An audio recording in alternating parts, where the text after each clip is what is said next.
নমস্কার বন্ধুরা, ডেলি স্বপ্নপূরণ চ্যানেলে সবাইকে স্বাগত। আজ আমি আবার একটা রেসিপি নিয়ে চলে এসেছি। আজ আমি করে দেখাবো আপনাদের সামনে চিকেন পকোড়া। তার জন্য আমি 250 গ্রাম মতো চিকেন নিয়েছি। তো সেই চিকেনটাকে এখন ভালোভাবে আমি ফ্রেশ করব। কিছুটা চামড়াও রয়েছে, সেগুলোকেও আমি বাদ দিয়ে দেব, আর কিছু কাঠের টুকরোও আছে, সেগুলোকেও ভালোভাবে ধুয়ে নেব। তো এবার আমি সেটাকে গোটা গোটা করে বেশ পিস পিস করলাম, না বেশি বড় করলাম না বেশি ছোট করলাম। তো এইভাবে পিস করে নিতে হবে। সাথে একটা পেঁয়াজের টুকরো কুচি কুচি করে কেটে দিলাম, একটু রসুন বাটা দিয়ে দিলাম, সাথে একটু আদা বাটা, একটু ধনিয়া পাতা, আর একটা কাঁচা লঙ্কা ছোট্ট কুচি করে কেটে দিলাম, আর একটা পাতিলেবুর রস পুরোটা দিয়ে দিলাম। এবার এটাকে ভালোভাবে ম্যারিনেট করতে হবে। সাথে গোলমরিচের গুঁড়ো, শুকনো লঙ্কার পাউডার 1 চা চামচ,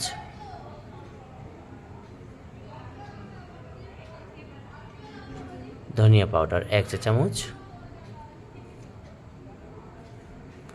একটু লবণ স্বাদ মতো,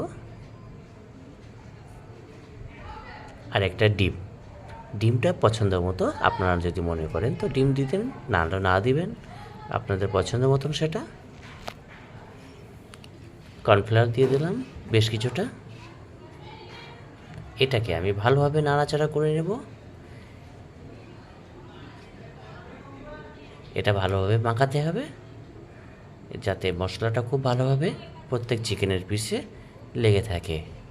তো এটাকে এইভাবে এখন আমি ম্যারিনেট করব। মোটামুটি ভালোই হলো। তো এটাকে আমি এখন কিছু সময়ের জন্য এটা একটা পাত্র দিয়ে ঢাকা করে রেখে দেবো। কড়াই বসিয়ে নিয়েছি, কড়াইতে তেল দেওয়া হয়ে গেছে,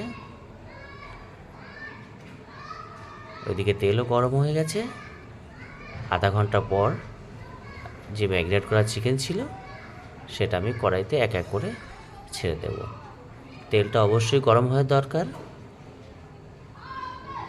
যত গরম হবে তত ভালো। তো আমি এক করে এক একটা পিস আমি তেলে ছেড়ে দিচ্ছি। এটাকে এখন ভাজতে হবে, কিছু সময় তো লাগবে এটাকে ভাজতে।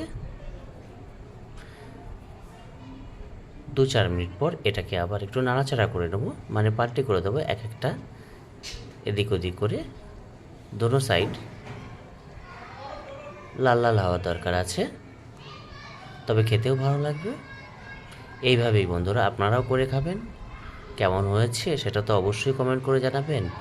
নতুন বন্ধুদেরকে বলছি, সাবস্ক্রাইব করে চ্যানেলের পাশে অবশ্যই থাকবেন, আর কমেন্ট অবশ্যই করবেন।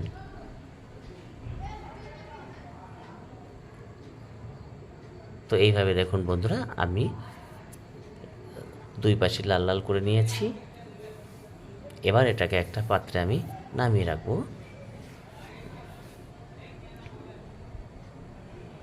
খুব সুন্দর দেখাচ্ছে, খুব সুন্দর ভাজা হয়েছে। আঁচটা একটু কম করে নিতে হবে, নাহলে পুড়ে যাওয়ার সম্ভাবনা থাকবে। যে বাকি পিসগুলো ছিল এবার সেই তেলের উপরে আমি বাকিটাও ভেজে নেব, ঠিক সেম প্রসেসে।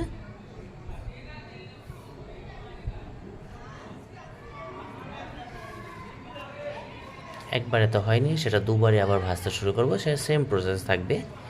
আঁচ কম করা আছে। এবার এক এক করে ছেড়ে দিয়ে আবার এটাকেও ভাজবো।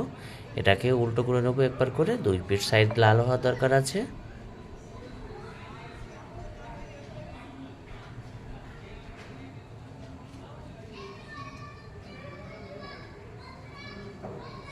আপনারা এইভাবে করে খাবেন, বাড়িতে খুব সুন্দর লাগবে।